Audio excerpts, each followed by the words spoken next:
Hello and welcome. So today I'm going to talk about how to get rid of emotional triggers.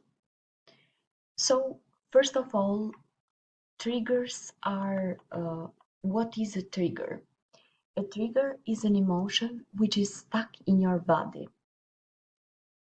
Every time something happens, for example, in our life, and we feel a very strong emotion, this is how emotions get stuck in our bodies.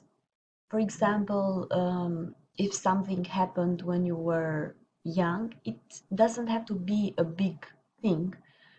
Uh, it may be something ordinary or which might now seem not very important, but if it created a strong emotion in your body, this is how triggers get uh, get created and how emotions get stuck in our bodies. But there are ways to get rid of them, to just not feel anymore those emotional triggers, which also sometimes can ruin our life, our relationships, especially. So it's important to do your inner work and get rid of those triggers. Uh, that's the topic that I'm going to talk more in this video.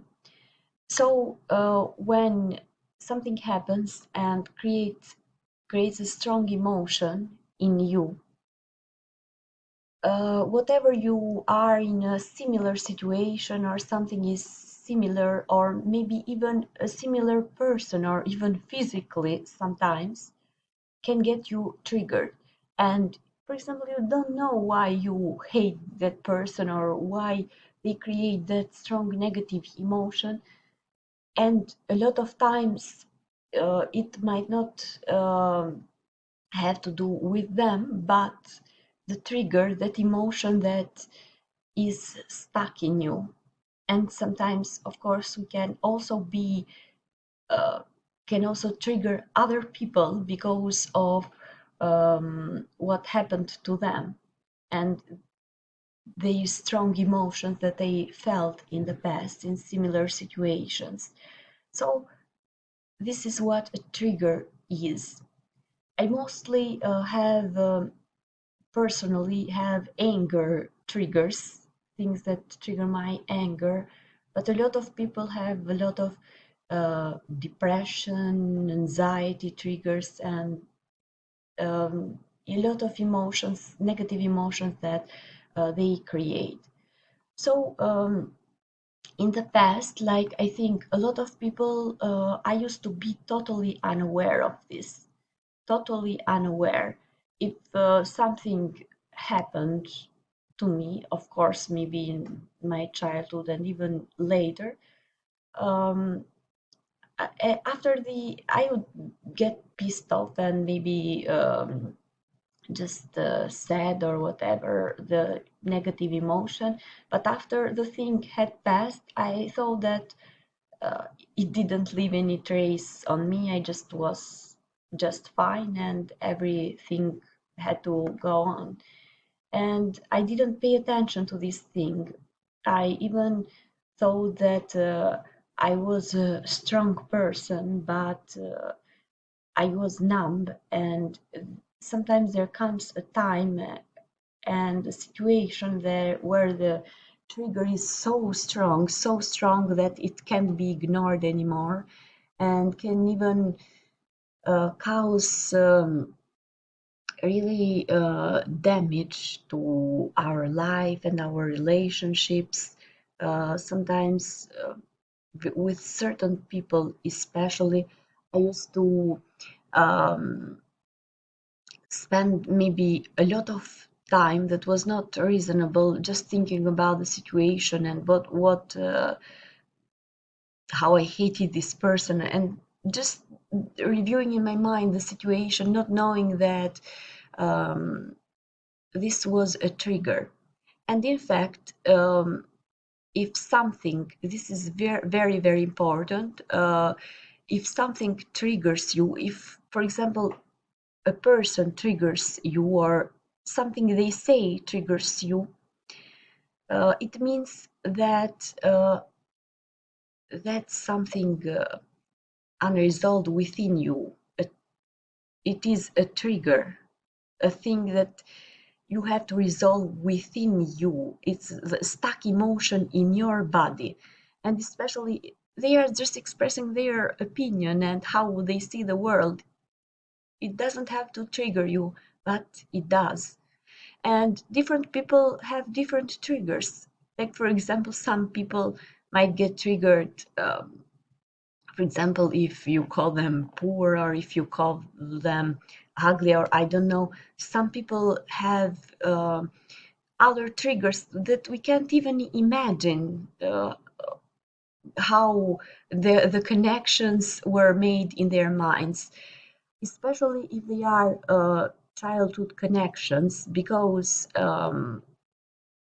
we can't predict, for example, a 5-year-old or a 10-year-old can make the connections between events and things that happen, the reason why, for example, two things are connecting, why are connected, why one thing that someone says that it's not specifically about you, for example, triggers you so much.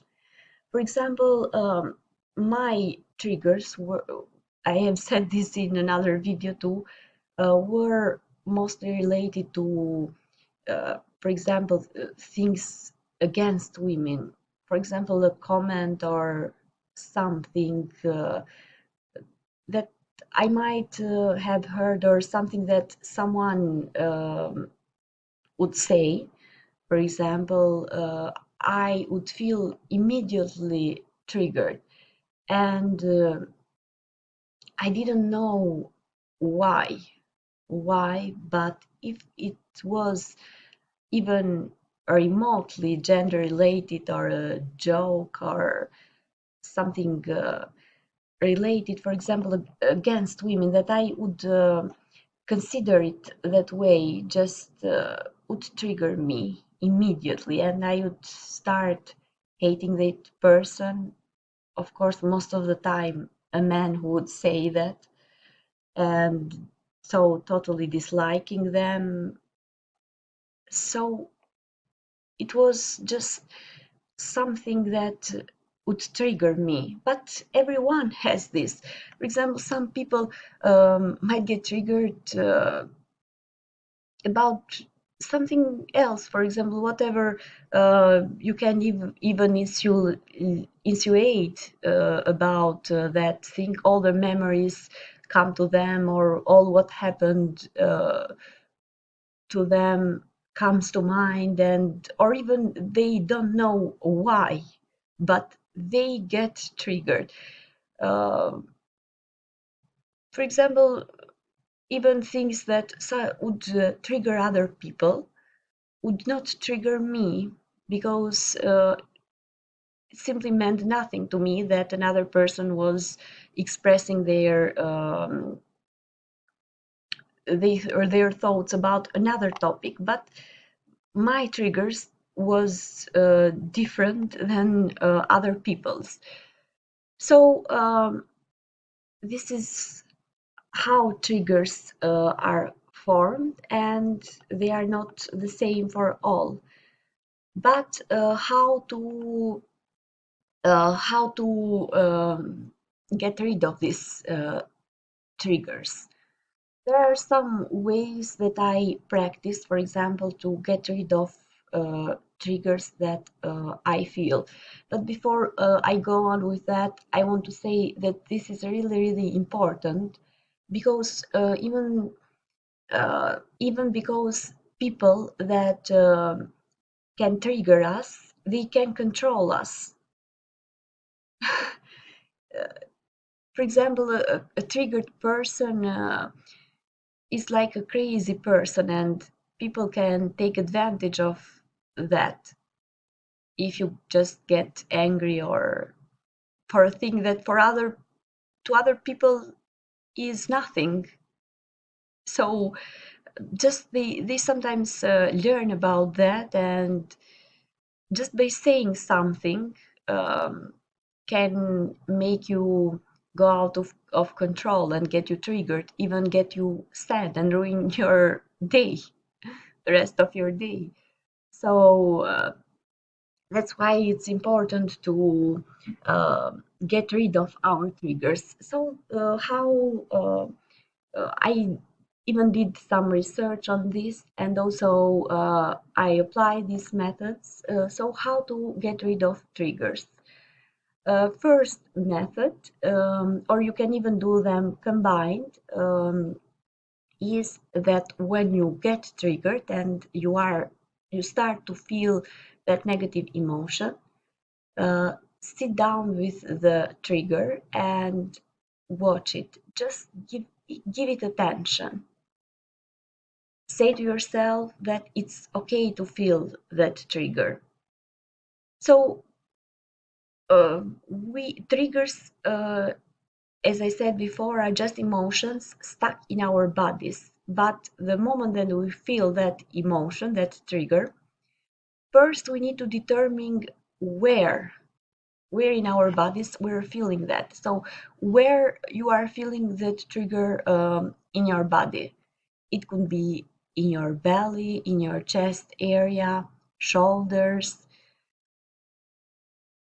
where and they also have different meanings, but I'm not going to talk about this specifically on this video, but just determine where you feel uh, the trigger.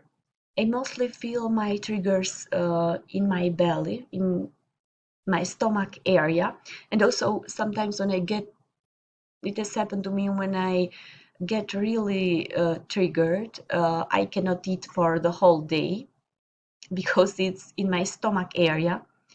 And this shows that we really have emotions in our bodies, because in a normal day I would get hungry and all, but it's a big difference when I sometimes it has happened. It depends also how strong the trigger is, but on some days for the whole day, because I was triggered, I couldn't eat anything, let alone anything large, but couldn't, uh, was not interested in food. So first you need to determine where you are feeling the trigger, where in your body, and watch it. Lay down with it and focus on it. Say to it, I see you trigger, it's okay to feel that, and watch it dissolve. Because when we give it attention and we see it, we focus on it in the body, it slowly starts to dissolve. You can do this by laying down and just giving to it attention, and it immediately after some minutes, it will start to dissolve. But don't try to control the outcome, say it, go away, go away, but just give it attention to it. So this is the first method. This is especially important if you are triggered. So it has already happened and you are triggered. Because maybe on a normal state, when you are not triggered, you cannot feel that in your body, because unless we are totally depressed or in a certain feeling a certain emotion, we can't feel the triggers all the time. But for example, when it happens, you will know where it is in your body. So the second method, sorry, the second method is to journal. So try to journal.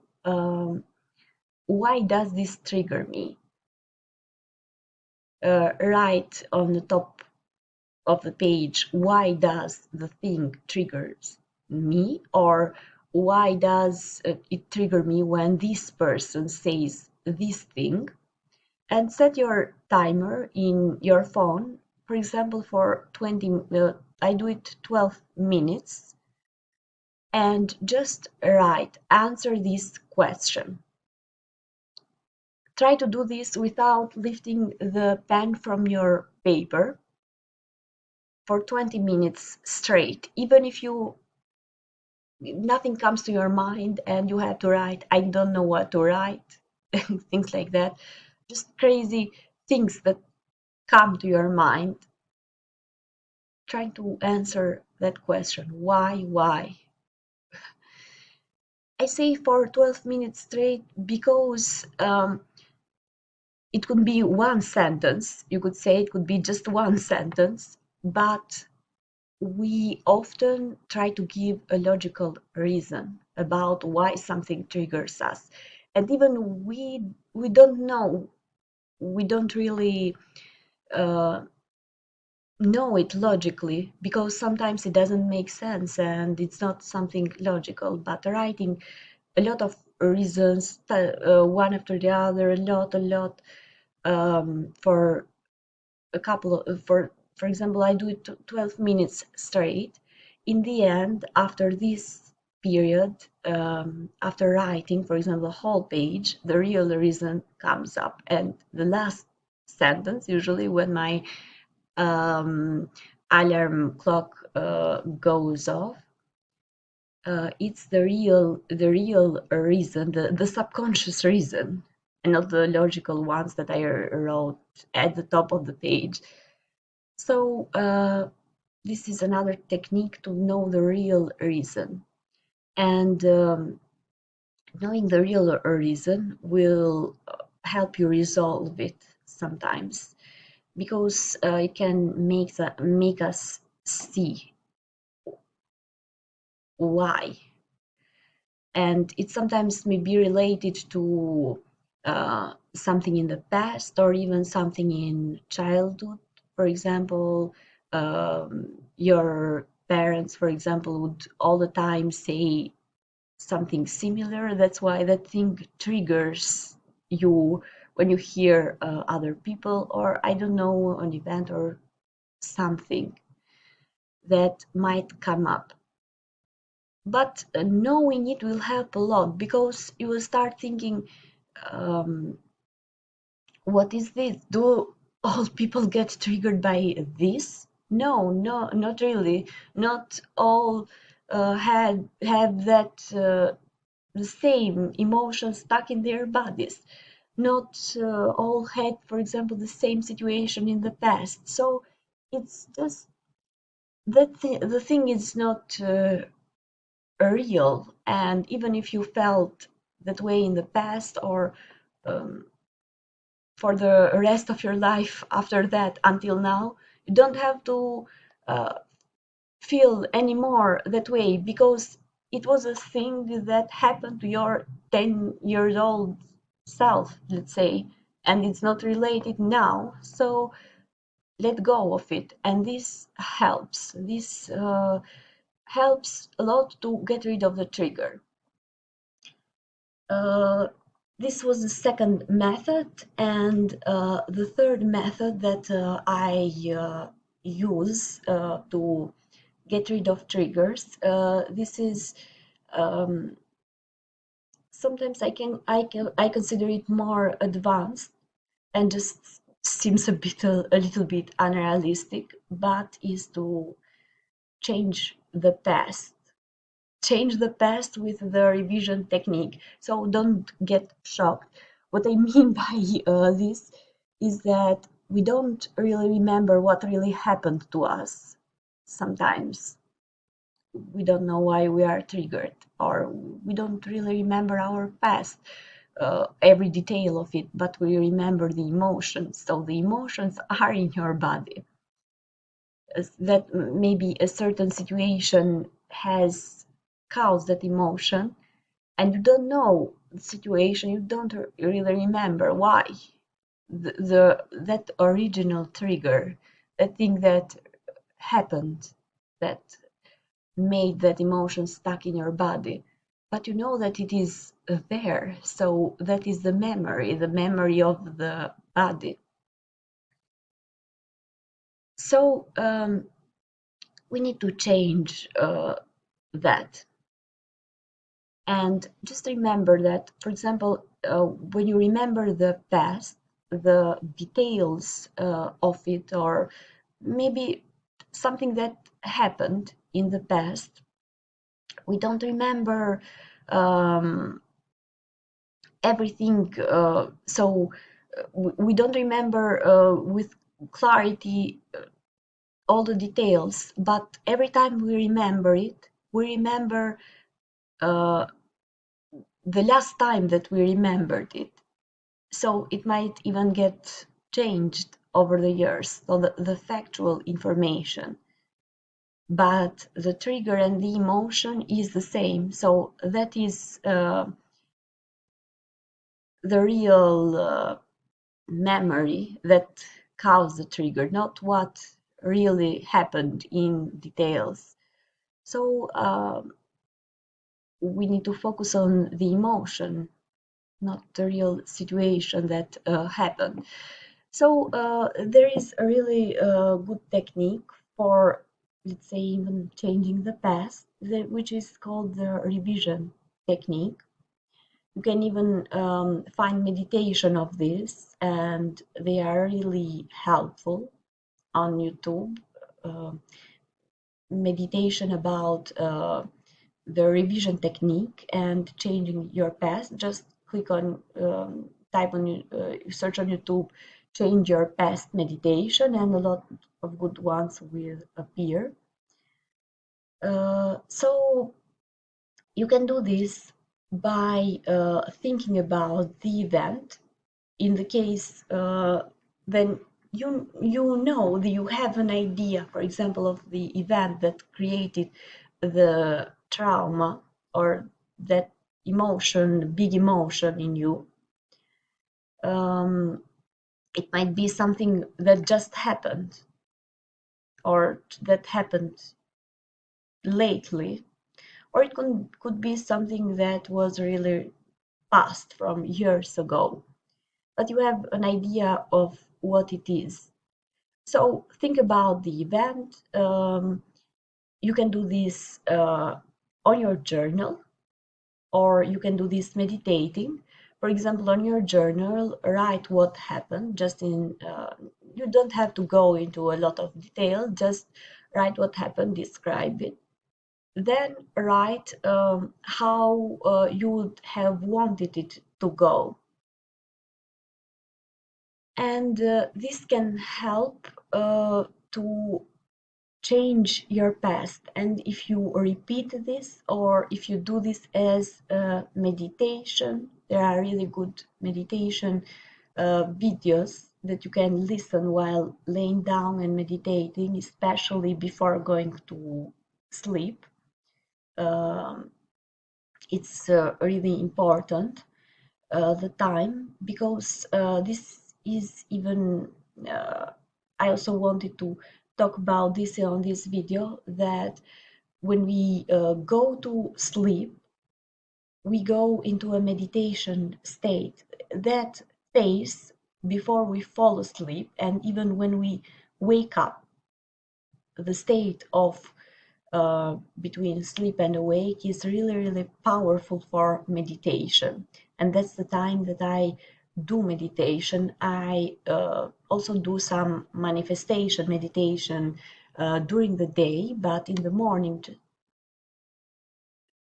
just as I wake up, and when I go to sleep, I just fall asleep with meditating, sometimes doing guided meditations with my headphones in my ears. And that is really powerful. And that time, for example, when something really bad happened to in our day, which, let's say today happened something that caused a trauma, a big emotion, um, we think about it while we fall asleep, but that is a meditative state, and everyone meditates in that way. They just repeat in their minds the trauma, the emotion. So use that time to instead uh,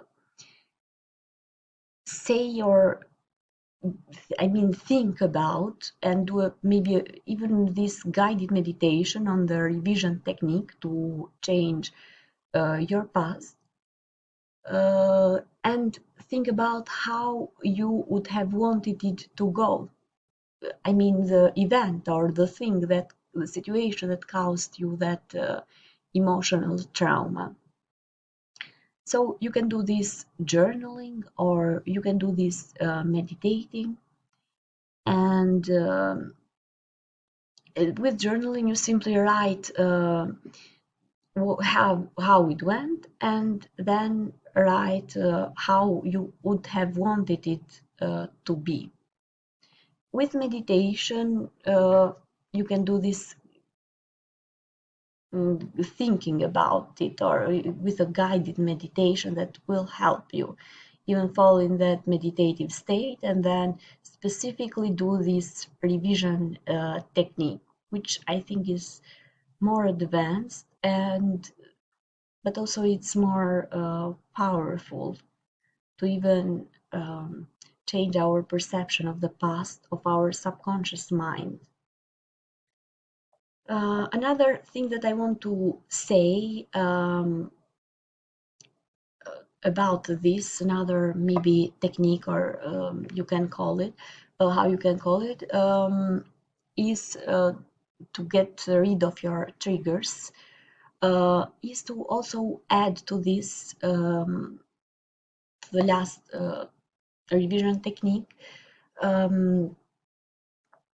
For example, when something happened in your, let's say, childhood or even years ago when you were younger, and was traumatic, the thing that caused you a strong emotion, and you know what it is, you can just um, think back about what the situation was, the thing that was, and just imagine in your mind, for example, if it's something that was in your childhood, your grown self, your grown self to um, appear in that situation and talk to your younger self, what you would say.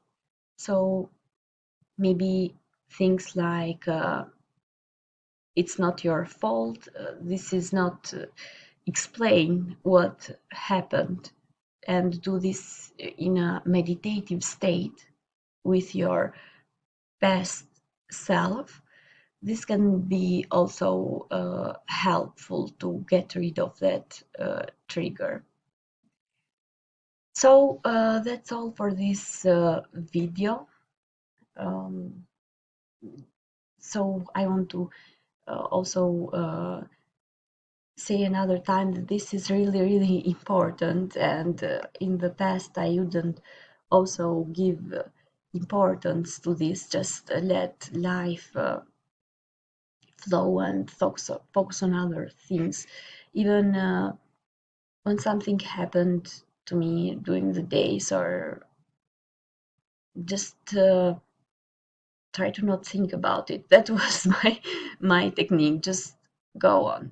And even I thought that was not important and of the past. It had no effect on me in the future, but it has, and it comes a time that it shows. That's why, and that's the time that we really understand that we need to get rid of our triggers. So I hope this was helpful for you. Thank you for watching. Bye.